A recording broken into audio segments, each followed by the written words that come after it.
오늘의 말씀은 골로새서 3장 16절 말씀입니다. 그리스도의 말씀이 너희 속에 풍성히 거하여 모든 지혜로 피차 가르치며 권면하고 시와 찬송과 신령한 노래를 부르며 감사하는 마음으로 하나님을 찬양하고 아멘. 네, 저는 최근에 흔히들 말하는 가위 눌림을 경험한 적이 있습니다. 저는 살면서 가위 눌린 적이 제 기억으로는 거의 없는 것 같은데, 하여튼 최근에는 아주 생생하게 그때 지금도 그때 느낌이나 이런 것들이 생생할 정도로 경험을 했는데, 하루 저녁에 2번 연속해서 이제 그 경험을 했었습니다. 자, 첫 번째는 제가 잠자리에서 잠을 청해서 아마 제가 잠이 든 것 같아요. 그런데 자고 있는데 이제 어떤 육중한 아주 무거운 뭔가가 제 두 가슴을 굉장히 아주 세게 짓누르고 있어서 제가 숨을 잘 쉴 수가 없었습니다. 저는 온 힘을 다해서 이게 저항해 보려고 했지만 도대체가 몸이 전혀 움직이지를 않았습니다. 아마 그리스도인들은 대부분 이런 상황에서 이제 보통 하는 그런 선포가 있죠. 저도 동일하게 예수의 이름으로 명하노니 따라갈지어다 라고 이렇게 선포를 하려고 하는데, 목이 막혀가지고 예수의 이름으로까지는 겨우 제가 발음을 했습니다. 근데 그 뒷문장을 도저히 제가 말을 할 수가 없었습니다. 그래서 이제 그냥 예수의 이름으로까지만 천천히 그리고 이제 반복해서 선포하면서, 일단 저 가슴이 자꾸 막 눌리니까 제가 손으로 본능적으로 이렇게 손가락으로 가슴을 이렇게 뭔가 누르는 걸 이렇게 밀쳐내려고 이렇게 하는데, 꼭 느낌이 여러분들 그 고무차력 단단한 거에 이렇게 손가락 집어넣으면 쑥 들어간 것처럼 그런 느낌이 나면서 잘 안 들어가다가 예수 이름으로 그러면 손가락이 쑥 들어가요. 또 막 밀다가 예수 이름으로 그러면 또 이게 쑥 들어가고, 몇 번 이렇게 반복하다 보니까 이제 양쪽 가슴의 압박이 사라지게 됐습니다. 그러고 살짝 또 아마 잠이 들었는데 두 번째 가위가 또 눌렸습니다. 이번에는 그냥 형체는 잘 모르겠고 그냥 시커먼 녀석이 제 양쪽 다리를 이렇게 짓누르고 앉아서 제 다리 사이로 자기 머리를 이렇게 파묻고 있었습니다. 저는 온 힘을 다해서 이렇게 또 움직이려고 걔를 떨쳐내려고 노력을 했지만 사지를 제가 전혀 움직일 수가 없어서 이번에도 그전과 동일하게 예수의 이름으로 명하노니 떠나갈지어다 이렇게 선포를 하려고 했는데, 이번에도 똑같이 예수의 이름으로까지는 켜 발음이 되는데 그 다음 문장을 더 이상 숨이 막혀서 소리를 낼 수가 없었습니다. 그래서 아까처럼 예수의 이름으로라는 이 문장만 천천히 겨우 반복해서 선포를 했습니다. 예수 이름을 선포할 때마다 짓누르는 세기가 약해지면서 결국 이제 뭔지 모르겠지만 그게 내가 헛것을 봤을 수도 있죠. 그렇지만 근데 그것이 제 발밑으로 사라지고 다시 이제 몸을 움직일 수 있어서 그렇게 이제 잠을 이어서 잤습니다. 이런 비 내리는 주일 아침에 이런 을신연스러운 얘기를 해서 죄송하지만 제가 그 당시의 느낌과 경험, 제 체험 이런 것들이 그냥 너무 생생해서 제가 다시 한번 정말 저도 모르게 그냥 진짜 이 삶이 내가 인지하는 것보다 훨씬 더 영적이구나 그런 생각이 들면서 오늘 이 경험을 모티브로 제가 삶은 영적인 것입니다라는 제목으로 또 말씀을 준비를 해봤습니다. 제가 하도 그런 경험이 뭐 처음이기도 하고 또 되게 좀 나름대로는 전 좀 많이 그 당시에 놀랬기 때문에 한번 여러 가지 이제 인터넷에 검색을 해봤습니다. 이게 가위 눌림이 정말 어떤 그런 뭐 흔히 말하는 귀신의 어떤 그런 역사냐 뭐냐 이렇게 찾아봤는데, 일단은 현대의학에서는 그것을 수면 마비라고 이렇게 부르더라고요. 수면 마비. 그래서 뭐 간단히 말하면 우리가 잠이 들면 이제 우리가 정말 정신도 이렇게 잠들고 쉬고 몸도 이렇게 쉬는데, 때로는 뭐 여러 가지 복합적인 이유 때문에 뭐 스트레스일 수도 있고 뭐 여러 가지 어쨌든 종합적인 이유 때문에 때로는 원인을 잘 알지 못하겠지만 어쨌든 잠자다가 순간 몸은 자는데 정신이 이렇게 깨어날 때가 있다고 합니다. 그러니까 몸은 자고 있는데 정신이 깨니까 몸이 안 움직이는 거죠. 예. 그래서 제가 쭉 이 가위 눌림에 대해서 의학적으로 이렇게 설명하고 뭐 상담하고 풀어오는 걸 쭉 읽어보니까 나름대로 굉장히 제가 볼 때는 또 합리적인 그런 분석이라고 생각을 했습니다. 그러면서 나름대로 또 어쨌든 이게 의학적으로는 또 그렇게 설명하고 또 그렇게 말하는 게 일리가 있구나 이런 생각이 들었습니다. 그러나 제가 지난달 수요 예배 3주 연속으로 시리즈 영혼 육에 대해서 시리즈 설교를 한 적이 있습니다. 그래서 그때도 제가 그 설교하면서 우리의 존재에 대한 성경에서 말하는 영혼 육에 대한 차원에서 우리의 존재에 대해서 제가 한번 정의를 그때 성경에 있는 그 정의를 가지고 정리하기를, 저와 여러분이라는 이 존재, 저와 여러분이라는 이 사람은 우리의 본질은 우리 안에 있는 영인데 그 영이 우리의 혼을 가지고 몸이라는 집에 들어와 살고 있는 그것이 바로 지금 이렇게 우리 눈에 보이는 저와 여러분의 한 사람 한 사람이다. 이렇게 제가 한번 정의를 내려드린 적이 있습니다. 자, 그러한 우리 존재, 영적인 존재로서의 우리에 대한 그런 정의를 우리가 고려해 본다면 이러한 가위 눌림은 아주 굉장히 그냥 1차원적인 그런 또 현상이죠. 그러나 우리 삶에 정말 우리가 때로는 이해할 수 없고 또 설명되지 않는 그런 많은 경험들 또는 일들, 이러한 것들이 과연 다 의학적인 분석과 또 인간의 이성으로 설명하는 것이 과연 그에 대한 모든 걸 다 말하는 것인가? 저는 그렇게 생각하지 않습니다. 여러분, 사람은 영적인 존재이기 때문에 영으로 컨트롤 됩니다. 때문에 우리가 예수님을 나의 구주 나의 하나님으로 내 영 안으로 그분을 영접한다는 것은 우리의 영적인 세계에 가장 큰 사건이고 어마어마한 변화입니다. 이제 진정한 생명의 삶의 시작이라고 할 수 있습니다. 사람들은 예수님께 그 삶을 드리고 내 마음의 중심에 그분을 모시는 것이 우리의 신앙의 거의 모든 것이라고 생각하지만 엄밀하게 말하면 그것은 우리의 삶의 참된 여정이 이제 본격적으로 시작됐다, 이렇게 볼 수 있는 것입니다. 우리는 예수님을 영접하는 것을 통해서 예수님 안에 들어있는 하나님의 생명, 즉 그 영생을 소유하게 되면서 우리는 구원을 받습니다. 구원받는 그때 저와 여러분은 우리 안에 사시는 예수님을 받게 되는 것이고 또 내 안에 사시는 성령님을 받게 되는 것입니다. 그때 비로소 하나님의 나라가 우리의 삶과 우리의 영에 역사하기 시작합니다. 때문에 정말 중요한 우리가 꼭 알아야 할 진리는 삶이 영적이란 것입니다. 영적이란 것이다. 이 진리인 것입니다. 많은 사람들, 심지어는 영적인 세계를 믿고 있는 그리스도인들조차도 그 사실을 잘 모릅니다.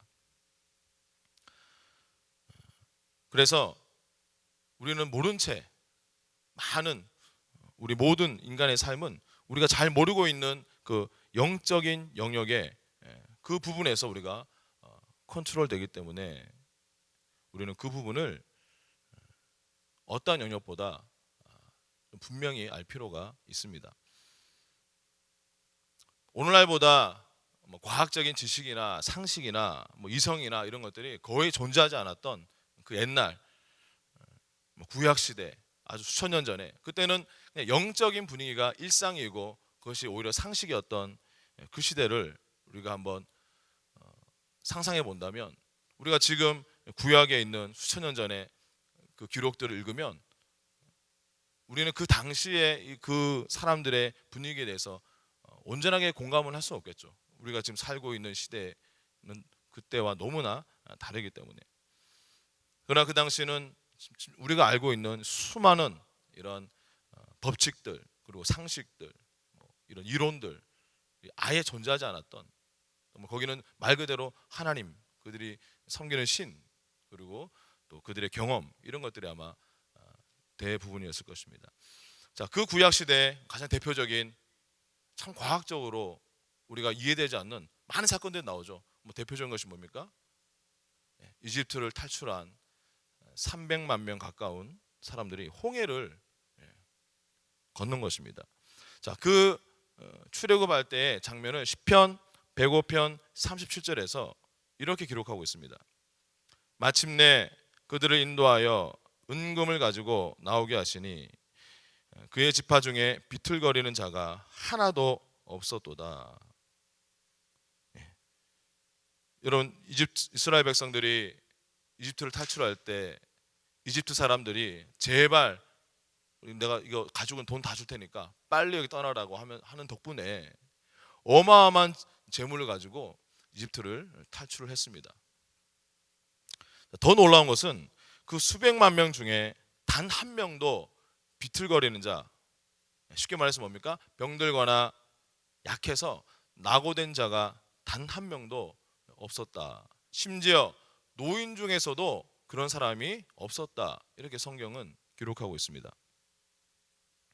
그렇게 출애굽한 이스라엘 백성들의 이 의식주, 출애굽 자체도 이거는 도저히 뭐 과학적으로 이성으로 도저히 이해가 될 수 없는 부분인데, 근데 광야 40년의 생활도 마찬가지입니다. 우리가 모세오경을 읽어보면 이 광야 40년 기간 동안 하나님께서 기적적으로 그 수백만 명의 사람들의 의식주를 해결해 주셨습니다. 재미있는 것은 특별히 신명기 29장에 보면 그들이 입었던 옷과 신발에 대해서 기록하고 있는 것을 아마 여러분들이 신명기를 읽어보신 분들은 다 기억하실 것입니다.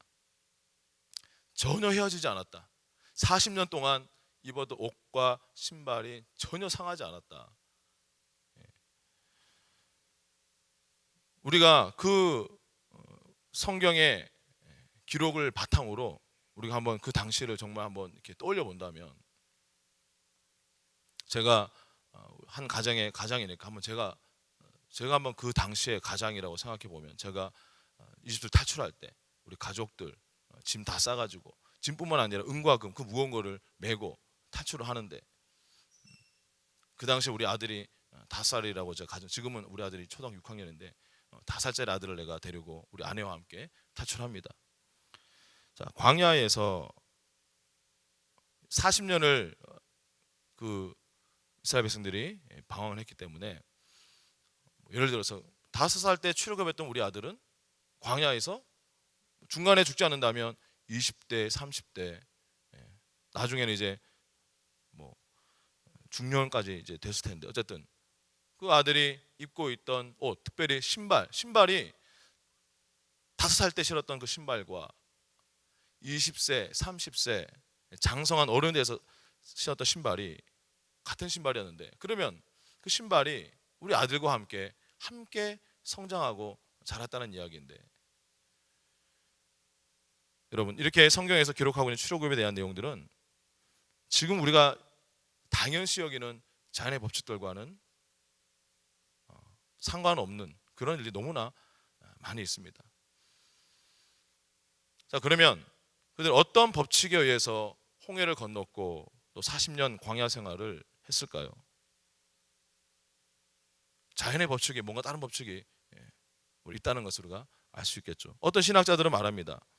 당시 홍해의 깊이가 60cm에서 70cm 정도밖에 되지 않았기 때문에 이스라엘 백성들이 건너는 것에 무리가 없었다. 그렇게 주장을 합니다.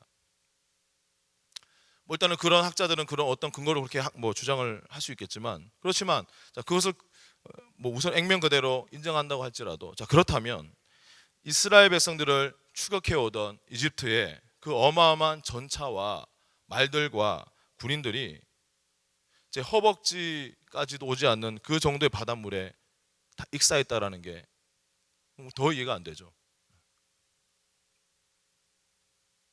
우리 옆 사람에게 이렇게 말하겠습니다. 삶은 영적인 것입니다. 시작.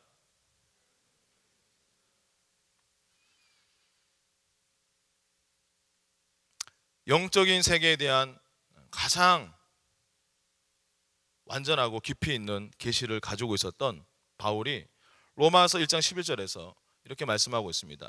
내가 너희 보기를 간절히 원하는 것은 어떤 신령한 은사를 너희에게 나누어 주어 너희를 견고하게 하려 함이니. 만약 바울이 로마 교인들에게 나눠주기를 간절히 원했던 그 신령한 은사, 영적인 축복을 만약에 지금 저와 여러분들이 바울로부터 받게 된다면 이 말씀처럼 우리는 흔들리지 않고 견고하게 서게 될 것입니다. 그리고 우리는 우리 영에 일어난 그러한 변화로 말미암아 우리는 열매를 맺고 결과를 만들어내게 될 것입니다. 요한 3서 2절에서 말씀하고 있는 것처럼 내 영이 잘 되는 것에 비례해서 범사 나의 삶의 모든 영역에서 좋은 열매를 맺게 될 것입니다. 바로 저와 여러분은 그렇게 살도록 택함받은 그 영적 법칙 안에서 살아가도록 부름받은 특별한 사람들입니다. 베드로전서 2장 9절 함께 읽겠습니다. 시작. 그러나 너희는 택하신 족속이요 왕같은 제사장들이요 거룩한 나라요 그의 소유가 된 백성이니 이는 너희를 어두운 데에서 불러내어 그의 기이한 빛에 들어가게 하신 이의 아름다운 덕을 선포하게 하려 하심이라. 저와 여러분은 어두운 이 세상 속에서도 주님의 놀랍고 신비로운 빛 가운데서 그분의 영적인 법칙 안에서 살아가는 사람들입니다.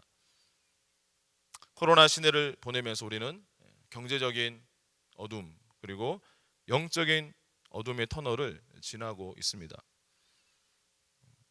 세계 많은 사람들은 필사적으로 그것을 해결하기 위한 해결책을 찾고 있습니다. 더 나은 정치가, 더 나은 정부, 더 나은 제약회사. 그러나 그들은 진정한 해결책을 가지고 있지 않습니다. 왜냐하면 삶은 영적인 것이기 때문입니다. 여러분이 학창 시절에 배웠던 전기의 법칙이나 또는 중력의 법칙을 우리가 알든 모르든 우리는 예외 없이 그 법칙의 영향을 받고 있는 것처럼 영적인 법칙도 마찬가지입니다. 우리가 전기의 법칙을 잘못 알고 잘못 적용하면 굉장히 위험하죠. 목숨을 잃을 수도 있습니다. 그러나 이 전기의 법칙을 잘 이해하고 잘 적용하면 우리는 엄청난 유익을 누리게 됩니다. 근데 영적인 법칙도 똑같습니다. 자, 대표적인 영적인 법칙 중에 하나가 야고보서 4장 6절에 나오는데 우리 같이 읽겠습니다. 시작. 그러나 더욱 큰 은혜를 주시나니 그러므로 일렀으되 하나님이 교만한 자를 물리치시고 겸손한 자에게 은혜를 주신다 하였느니라. 아멘. 여러분, 성경에서는 은혜라고 하면 다 같은 은혜가 아니다라는 것을 분명히 말씀하고 있습니다. 더욱 큰 은혜, 더욱 큰 은혜가 있는데 우리가 영적인 법칙을 잘 알고 적용하면 더욱 큰 은혜가 우리에게 지속적으로 임하게 되는 것입니다. 삶 속에 그러한 열매, 그러한 결과물을 만들어낸 사람들이 많죠. 우리가 대표적으로 성경에서 이스라엘 역사상 가장 위대한 왕이라고 일컫는 다윗 왕. 이 다윗 왕은 어떻게 전체 일생에서 물론 완벽한 삶은 아니었지만 그러나 그렇게 성공적으로 살아갈 수 있었을까요? 다윗은 본인이 참전한 모든 전쟁에서 다 승리했습니다. 딱 한 번 그가 전쟁에 직접 참여하지 않은 그 전쟁에서 부분적으로 다윗이 졌습니다. 본인이 게을러서, 본인이 부하들만 보내고 참여하지 않았을 때. 어쨌든 다윗이 평생에 거둔 그 승리와 또 하나님께서 그를 통해서 일하시고 또 한 국가를 축복하신 그러한 삶을 본다면, 이 다윗이 시편에서 고백하고 있는 그 시편들, 그리고 다윗이 자기가 어떻게 영적으로 하나님을 예배하는 예배자였는지를 우리가 안다면 다윗의 삶의 결과와 열매에 대해서 우리는 그렇게 놀랄 필요가 없는 것입니다. 우리가 믿음 생활하면서 어떨 때는 하나님 앞에 우리가 충만해서 아주 또 무엇이라도 다 할 수 있는 것처럼 이렇게 방방 뛰면서 살다가 갑자기 어떤 날은 우리가 영적으로 완전히 다운돼 가지고 정말 아무것도 할 수 없는 그 상태까지 가는 그러한 업앤다운이 심한 롤러코스터 같은 그런 삶, 그것은 저와 여러분이 그렇게 되지 말아야 하는 삶입니다. 예수님은 항상 이기시며 승리하신 승리자이셨습니다. 그 예수님은 바로 그 생명을 저와 여러분들에게 주셨습니다. 사람들은 본인의 문제와 고통에 대한 진정한 근원적인 문제를, 원인을 잘 알지 못한 채 많은 경우 그 문제에 대해서 교회를 탓하고 또 목회자를 비난하고 자기와 함께 같은 성도, 교우들을 탓하고 비난합니다. 그러니까 자기의 문제를 가지고 다른 사람들을 비난하는 것이죠. 그러나 호세아 4장 6절은 이렇게 말씀하고 있습니다. 내 백성이 지식이 없으므로 망하는도다. 여러분, 진정한 지식, 영적인 지식을 알아야 합니다. 아마 여러분 중에 아까 야고보서 4장 6절에서 말씀하고 있는 더 큰 은혜, 더 많은 하나님의 은혜를 원하지 않는 사람은 아무도 없을 것입니다. 여러분 가운데 몸이 약하고 질병 가운데 힘들어하는 분이 계시다면 그분에게 만약에 하나님의 은혜가 임하면 어떻게 될까요? 더 건강해지고 치유받고 자유케 되겠죠. 우리에게 하나님의 은혜가 더 임하게 되면 우리는 더 견고하게 평강 가운데 요동치 않게 될 것입니다. 우리에게 하나님의 은혜가 더해질수록 우리는 우리에게 맡기신 그 일들과 사명들을 성취하는 것에 필요한 더 많은 능력과 풍성한 지혜를 우리 가지게 될 것입니다. 저는 여러분들은 아는 주위 사람들, 특별히 하나님을 알지 못하는 세상 사람들로부터 여러분들을 보면서 야, 저 사람이 어떻게 저걸 해냈지? 정말 대단하구나. 그러한 피드백과 그러한 칭찬 듣기를 축복합니다. 그것이 바로 하나님의 은혜입니다. 사도 바울이 고린도전서 15장 10절에서 그런 동일한 고백을 합니다. 그러나 나의 나 된 것은 하나님의 은혜로 된 것이니 내게 주신 그의 은혜가 헛되지 아니하여 내가 모든 사도보다 더 많이 수고하였으나 내가 아니고 오직 나와 함께 하신 하나님의 은혜로라. 겸손한 믿음으로 지속적인 하나님의 더 큰 은혜를 공급받았던 바울은 다른 모든 사도보다 더 많이 일하고 더 탁월했다 고백합니다. 뭐 때문에? 본인에게 임한 하나님의 은혜 때문에. 하나님은 자비하신 분이시고 또 은혜가 무한하시기 때문에 하늘 보좌에서 앉아 계시다가 어느 날 땅에 있는 우리를 보시고 오늘 비도 많이 내리고 애따 기분이다. 오늘은 내가 은혜가 풍성하고 자비가 많으니까 내가 오늘은 더 많은 은혜를 내려주마. 그렇게 역사하시지 않습니다. 자, 어떻게 역사하실까요? 베드로후서 1장 1절 2절 말씀 함께 읽겠습니다. 시작. 예수 그리스도의 종과 사도인 시몬 베드로는 우리 하나님과 구주 예수 그리스도의 의를 힘입어 동일하게 보배로운 믿음을 우리와 같이 받은 자들에게 편지하노니 하나님과 우리 주 예수를 알므로 은혜와 평강이 너에게 더욱 많을지어다. 아멘. 사도 베드로는 이 편지를 누구에게 보냈냐? 동일하게 보배로운 믿음을 가지고 있는 사람들, 같은 예수를 믿고 같은 믿음을 고백하는 사람들에게 이 편지를 쓰면서 그들 가운데 가능한 한 그 모든 그 믿음을 가진 사람들이 하나님의 은혜, 주님이 주시는 은혜와 평강을 풍성히 누리기를 원하는 마음으로 이 편지를 썼습니다. 여기에 은혜와 평강이 너에게 더욱 많을지어다 할 때 이 더욱 많을지어다가 이 원어 성경을 충실히 번역한 영어 성경들 번역본들을 보게 되면 전부 다 하나같이 뭐라고 번역했냐면 be multiplied. 여러분 multiply 한다 무슨 뜻입니까? 수학에서 곱하기 한다 할 때 multiply 한다 그러죠. multiply 뭡니까? 크게 증대하고 크게 증가하고 그것이 바로 multiply 뜻입니다.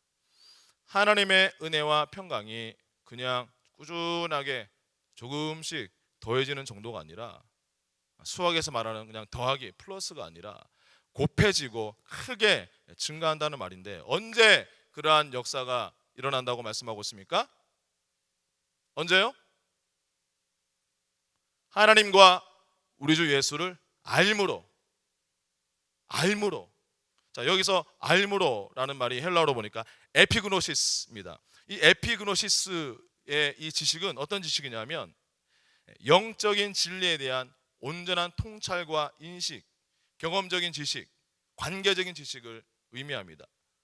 특별한 계시, 누군가가 계시를 줘서 영적인 진리에 대해서 내가 온전하게 인식하고 통찰하게 되고 또 이제는 내가 믿는 그분과 그 존재에 대해서 경험적이고 전인격적으로 체험하고 관계적으로 있을 때 알아가는 그러한 지식. 여러분 무조건 기도한다고 이런 은혜가 임하는 것이 아니고 바로 이런 지식을 통해서 하나님의 은혜와 평강이 멀티플라이 된다. 사도 바울이 말씀하고 있는 것입니다. 우리에게 그런 은혜가 임하게 될 때는 그런 평강이 임하게 될 때는 우리는 폭풍 가운데서도 우리는 완벽한 평강을 누릴 수 있습니다. 10년 전이나 지금이나 늘 똑같은 사람들이 있습니다. 아무리 노력하고 애써도 늘 같은 자리에 있는 사람들이 있습니다. 뭐가 문제일까요? 우리는 지금 오늘 하루에 필요한 영적인 은혜 어떤 공급하심보다는 근본적으로 저와 여러분에게 필요한 것은 뭡니까? 우리에게 필요한 것은 고기가 아니라 고기를 잡는 법, 이 영적인 법칙 안에서 지속적으로 하나님의 은혜를 누리는 법이 우리에게 필요한 것입니다. 요한일서 5장 21절은 우리가 잘 아는 또 다른 대표적인 영적인 법칙이 나옵니다. 같이 읽겠습니다. 시작. 자녀들아 너희 자신을 지켜 우상에게서 멀리하라. 여러분 우상 숭배가 만연한 나라들은 그렇지 않은 국가들에 비해서 상대적으로 굉장히 살기가 어려운 것을 우리는 보고 있습니다. 여러분 북한이 왜 저렇게 생존조차도 힘든 땅이 된 줄 아십니까? 뭐 공산주의, 뭐 자유민주주의 그 차이도 있겠죠. 더 근본적으로는 김일성 일가 우상 숭배 때문입니다. 여러분 우상 숭배에 매여 있는 한 계속적으로 가난을 벗어날 수가 없습니다. 여러분 자신을 지켜서 우상에게서 멀리하십시오. 고린도후서 10장 4절 5절에 보면 이 우상 외에도 하나님의 영적인 법칙을 우리 삶에 제대로 적용하는 것을 가로막고 있는 장애물이 나옵니다. 그리고 그 장애물을 어떻게 제거할 수 있는지에 대해서 사도 바울이 이렇게 말씀하고 있습니다. 같이 읽겠습니다. 우리의 싸우는 무기는 육신에 속한 것이 아니요 오직 어떤 견고한 진도 무너뜨리는 하나님의 능력이라.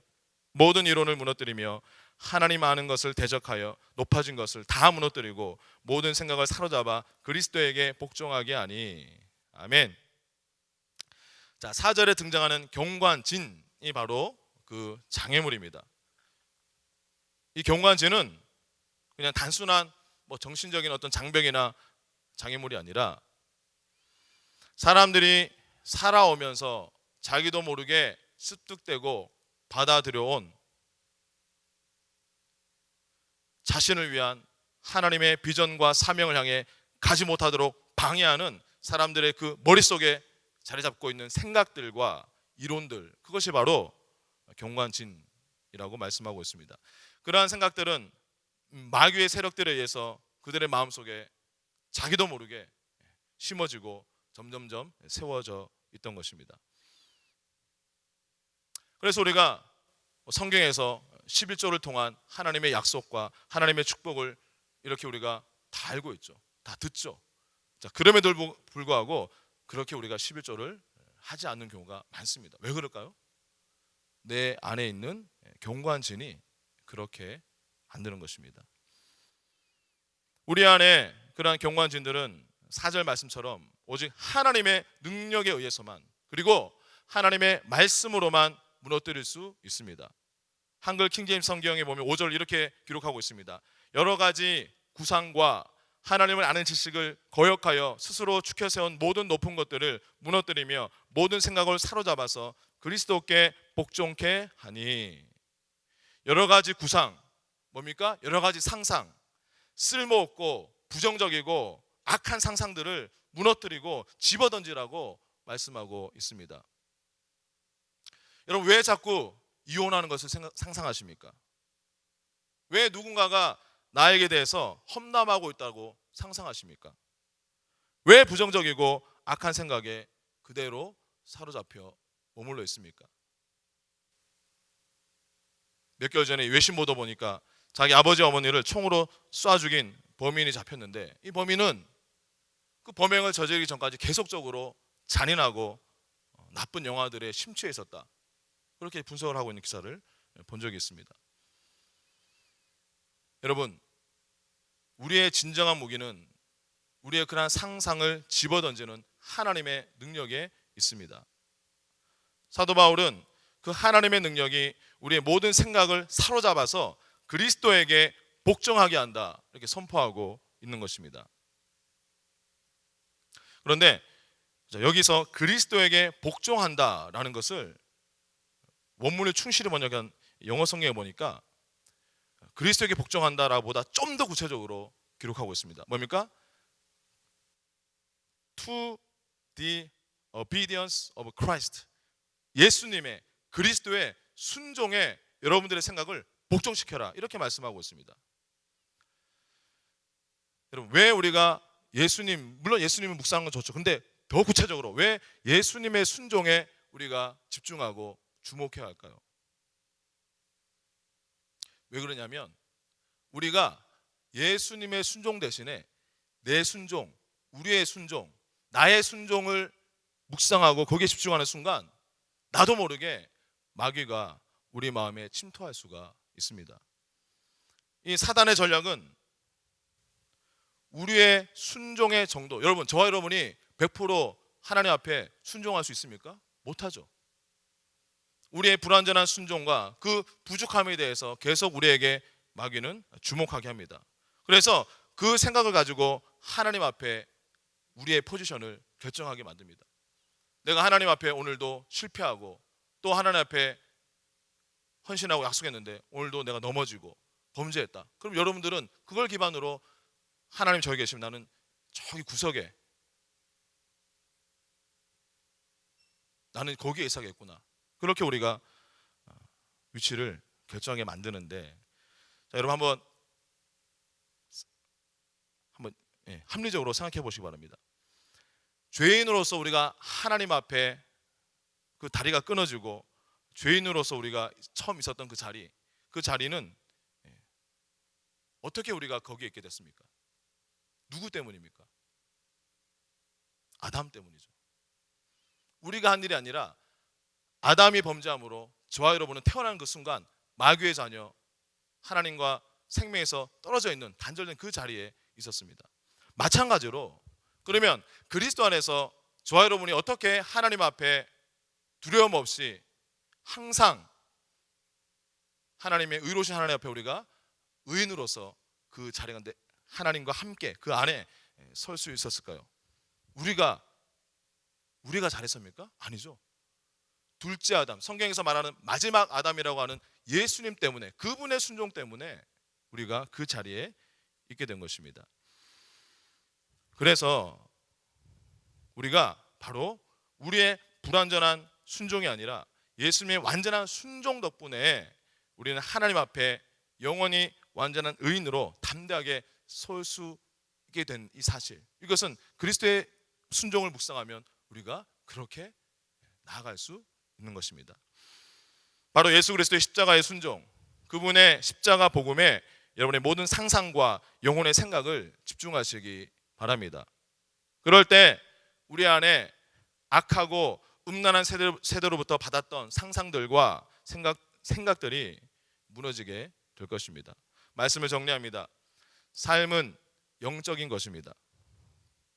때문에 우리의 영적인 면에서의 진보가 없이는 삶의 다른 영역에서의 참된 진보는 있을 수 없습니다. 여러분의 그 영의 에피그노시스의 그 지식, 우리가 말씀을 공부하고 묵상함으로 성령을 통해서 얻게 되는 그 영적인 진리에 대한 온전한 통찰과 인식으로 여러분들의 영을 발전시키고 변화시키시기를 축복합니다. 특별히 예수 그리스도의 십자가 복음, 부활 복음을 중심으로 복음의 진리의 말씀, 이 생명의 말씀, 은혜의 말씀, 믿음의 말씀을 여러분들 안에 온전하게 풍성하게 두시기 바랍니다. 그것들이 여러분들 안에 여러분들도 모르게 하나님의 영적인 법칙을 방해하는 견고한 진들을 파할 것입니다. 그것들이 여러분을 향한 하나님의 은혜와 평강을 멀티플라이하게 부어주게 될 것입니다. 마지막으로 오늘 본문 말씀 골로새서 3장 16절 말씀 함께 읽겠습니다. 시작. 그리스도의 말씀이 너희 속에 풍성히 거하여 모든 지혜로 피차 가르치며 권면하고 시와 찬송과 신령한 노래를 부르며 감사하는 마음으로 하나님을 찬양하고. 아멘. 바로 이것입니다. 여러분 안에 풍성히 거하는 그리스도의 말씀이 여러분의 지혜롭고 성공적인 삶의 필수적인 열쇠입니다.